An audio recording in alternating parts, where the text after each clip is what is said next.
అమ్మ పగబడితే ఎలా ఉంటుందో తమిళ ఇండస్ట్రీ జనాలకు తెలియంది కాదు. ఆ మధ్య కమల్ హాసన్ ఏవో పొలిటికల్ కామెంట్లు చేశాడని విశ్వరూపం టైంలో జయలలిత కావాలని ఇబ్బంది పెట్టినట్లు వార్తలొచ్చాయి. మరోవైపు విజయ్ రాజకీయాల మీద ఆసక్తి చూపిస్తూ తలైవా అనే సినిమాను తీసినందుకు అతడికి జయలలిత చుక్కలు చూపించడం తెలిసిన విషయమే. అయితే సూపర్ స్టార్ రజనీకాంత్ మాత్రం అమ్మతో ఎప్పుడూ జాగ్రత్తగా వ్యవహరిస్తుంటారు.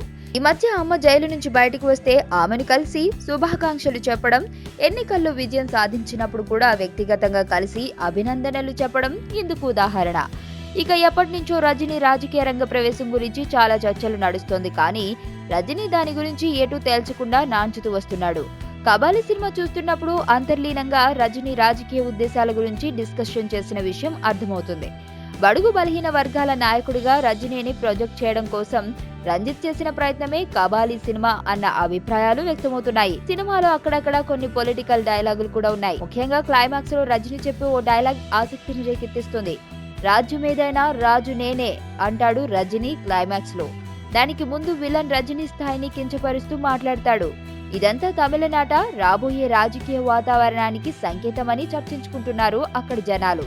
మరి పైన చెప్పుకున్న డైలాగ్ గురించి అమ్మ దృష్టికి వెళ్తే ఆమె ఎలా స్పందిస్తుంది, రజనీని ఆమె ఎలా డీల్ చేస్తుంది అన్నది ఆసక్తికరంగా మారింది. ప్రేమ అంటే బబ్లుగం లాంటిది.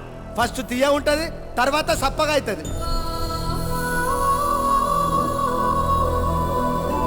నువ్వు ఒక్క మాట అడిగి చూడు, నీకోసం హీరో ఏంటి నిజంగా టెర్రరిస్ట్ కూడా అయిపోతా.